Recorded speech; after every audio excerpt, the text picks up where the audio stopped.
Sorry that I did not post yesterday. My I guess storage was too full. But if you're wondering, oh Reagan, why, or Ray, whatever you call me, why does your audio sound different? Well, I'm recording on a different thing, so yeah. But anyways, let's get on, and I hope you guys enjoy. And I'm so sorry for yesterday. He then notices you. Yin, he spoke out. You quickly slammed the door shut. I'm really sorry, I didn't mean to budge in and all. I wanted just scissors. You yelled out and quickly ran down the stairs. As soon as you were downstairs, you tried catching your breath. What the fuck happened to you? You look like you just saw a ghost, Sanmi comments. I saw heaven in the game. There was a super secret ultra rare scene with the hotness almost killed me. You thought. Your face soon turns red. Sanami raises an eyebrow. Your face is really red, he commented. Gyu walked up to you and placed his hand over your forehead. Do you have a fever? He asks. No, don't worry. You were cut off by Rengoku. How the fuck did he change his clothes so fast? You thought. Finally, you're here, Sanmi says. Sorry if I took so long. Here are the scissors you asked for, Yin, he says as he hands you the scissors. Oh, did I thank your abs? I blurted out. Your brain didn't know what to say first. Thank you, or how did you know? At the fact that you were still shocked about what you had just seen. Your mouth basically mixed all the words together. I want to disappear, you thought as you mentally facepalmed. You were a bit awkward silence, but it was soon cut off as Rengoku started laughing. You're a really funny individual, Yin, he replies as you cover your face with your hands in embarrassment. Time skip. You let out a deep sigh. All of you still weren't finished with the poster, but all of you decided to take a break. You chose to go outside their home to get some fresh air. Your brain won't stop replaying what you had said to Rengoku. Oh, so fucking embarrassing, you mumbled. Soon your phone got a notification. It was from the group chat. The people in it were Tanjiro, Inosuke, Zenitsu, and of course you. You raised an eyebrow and clicked on the notification. You let out a gasp at what you saw. And they're just meme pictures, by the way. Tanjiro, I am concerned. A username. Fuck y'all, you guys don't have taste. Pikachu. That's for the trauma. Oh, thanks for the trauma, Inosuke. A username. Fuck you, Miyatsu. I hope you step on a fucking Lego. Pikachu. For fuck's sake, it's Zenitsu.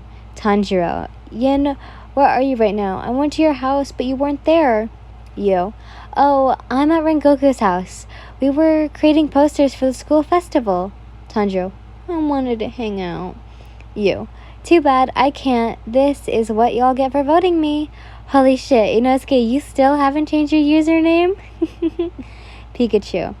He doesn't know how to do a username. How was I supposed to know that you were supposed to write your name and not a username? To be fair, it said type a username. I just did what it told me to. You let out a chuckle. Soon you heard a male voice. Yin. You let out a shriek in surprise. Ah, what the fuck? Gyu, you almost gave me a heart attack. You lightly punch his arm. Oh, okay, sorry. He simply replies, unbothered. Why are you here? Gyu asks. Well, I just wanted some fresh air, you replied. He didn't say anything and got closer to you. You raised an eyebrow. What is it? You added. He didn't reply and placed his hand on your forehead. Good, you didn't actually have a fever. He mumbled. You let out a small chuckle. Yeah, it's nothing, seriously, don't worry. You reassured. He nodded. You soon turned away from him and looked at the sky. You stared at the beautiful shining moon. Ian, I want to ask you something. He spoke out. You turned to him. Sure, what is it? He replied. Will you be my... Gyu was cut off by Sanmi. Hey, lovebirds, Rengoku is calling us. Sanmi told you both. You nodded and soon got up. Sorry, Gyu, but you can continue what you were asking me. Can you continue what you were asking me? You questioned. No, forget it, he replied, and soon walked away. He shrugged. I wonder if it was something important, you thought. As soon as you walked inside the house, all of them were there. Oh, Yen, you're finally back, Rengoku comments. Are we going to continue already? You asked. He shook his head. No, we were just planning on who would be buying ingredients and some materials since we are running out of some, especially glue, he replied. You nodded. Okay, so who's going to buy the ingredients and the materials? You asked. Oh, we had already created the group. Sanemi and I will buy the materials, while Shinobu and Giyu buy ingredients. Rengoku says, and you nodded. What about Senjiro and I? You asked. Both of you can stay here. You raised an eyebrow. Rengoku soon went closer to you and whispered something in your ear. You're the only one I trust to be with my brother, he whispered. Oh, all right then. He gave you a small smile. Shinobu soon walked up to you. Is there anything you want me to grab from the grocery store again? She asked. Oh, I want some insert favorite ice cream flavor. I'll pay for it when you guys get back, you replied. No worries, Yen. I'll pay for it. You don't have to repay me, she reassured. She reassured you. Wait, are you sure? You asked. She nodded. Thank you, Shinobu, you smiled. Shinobu, not only are you an icon, but you bought me ice cream. People who buy me food will forever have my respect. You dramatically thought. The four of them soon left, and you and Senjiro were the only ones left. Senjiro's POV. I looked down and fiddled my fingers. Maybe they thought I'd be a burden, I mumbled, but Yin heard. You know, Senjiro, you cut yourself too short. You're smart, you're kind, and always look at the smallest details. You also try to solve the conflicts of others when you can't solve your own. You're not even a part of the student council, yet you're here, helping us. Sorry. Senjiro, you are amazing. I just want you to see it too, Yin says while looking me straight in the eyes. My face soon turns into a dark shade of red. I turn away from her. Thanks, I reply, earning a giggle from her. I really like listening to her voice. It calms me, relaxes me, and her laughs and giggles. Yin is always so bold and confident. I look up to her for that. She's also the other person who tears me up instead of my brother. She's complimenting me so much, calling me amazing when in reality, it's her that's so amazing. I turn to her again, examining her facial features. She's just so bright, expressive. The fact that she's talking or befriending someone like me. She noticed me staring at her. What? Is there something on my face? She asks. I quickly panic and try to think. Your nose looks luscious, I reply. Why did I say that of all things?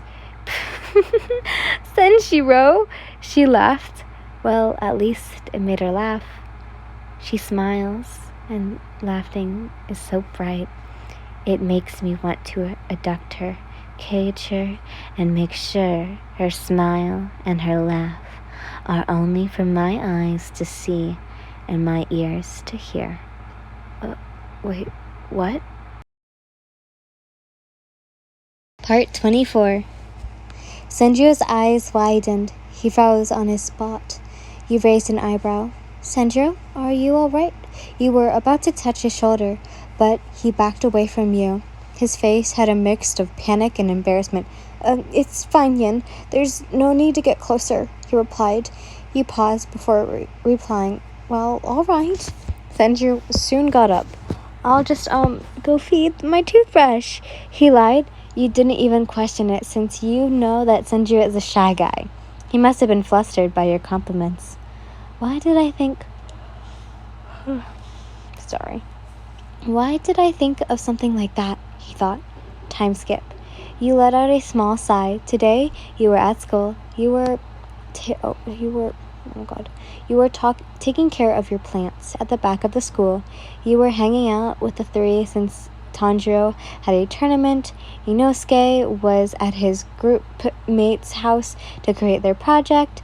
Tsunetsu, on the other hand, was busy with his grandfather. They would rather be with you, but you convinced them to do their tasks. Oh, looks like I ran out of water. You soon got up and looked around for some water until you heard a faint voice say your name.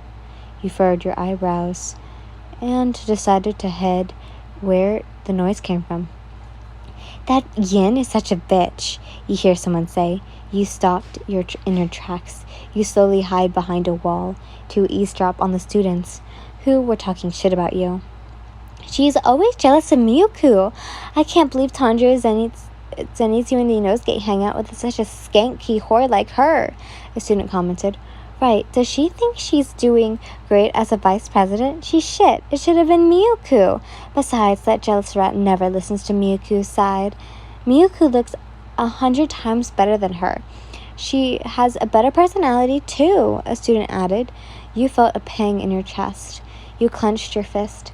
Calm down, Yin. You let those words get to you in your original life.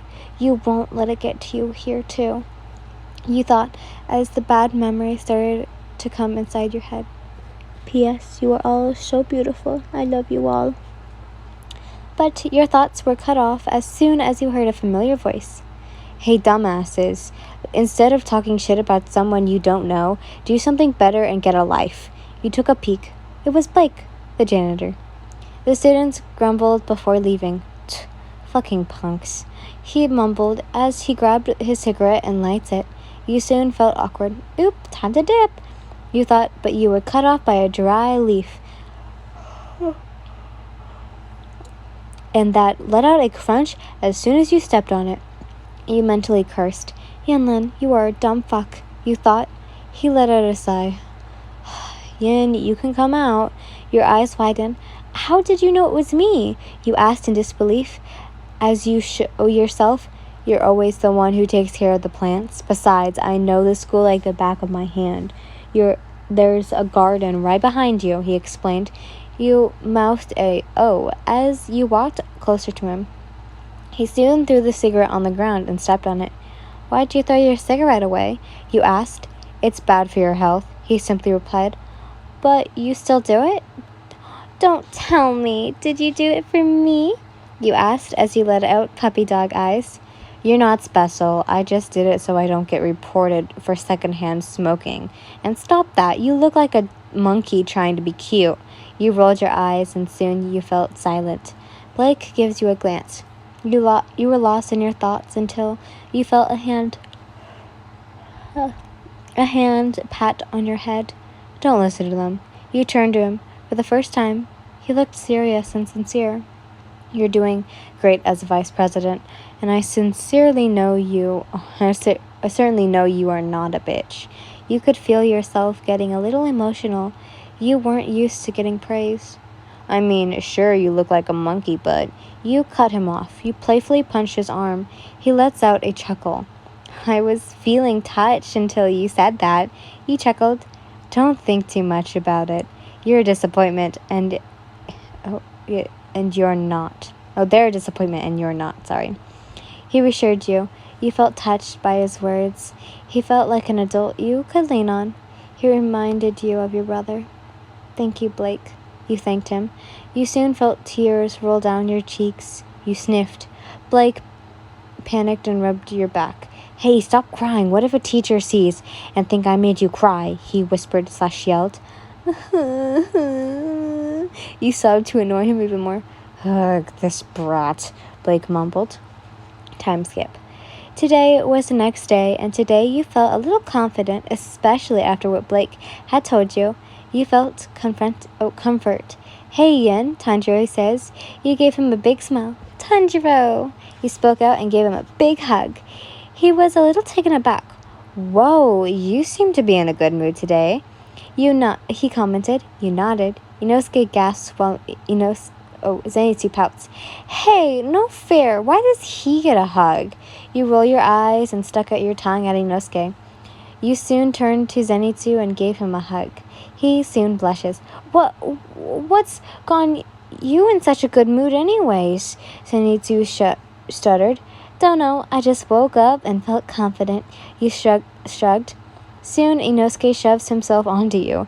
Give me a hug, Yin, he demanded. You felt a little cramped. Wait, Inosuke, you're hurting me. You were cut off by Tanjiro pulling Inosuke away from you. Stop it, Inosuke, Tanjiro says in a demanding tone. Inosuke glares at Tanjiro. Yin, are you alright? Zenitsu asks you, and you slowly nod. The atmosphere soon felt heavy until... Yin, you whipped your head to where it came from. It came from Muzan. Oh, fuck, you thought. You're the vice president, right? He asked you. You nodded. Good, come with me. You raised an eyebrow and walked up to him. He soon headed to his office. As soon as both of you were inside, he closes the door. You can sit there. He pointed at a chair. You soon sat down. Rengoku told me you had ideas for the festival. What was it? The cross-dressing competition? He added. Oh, he asked. You nodded.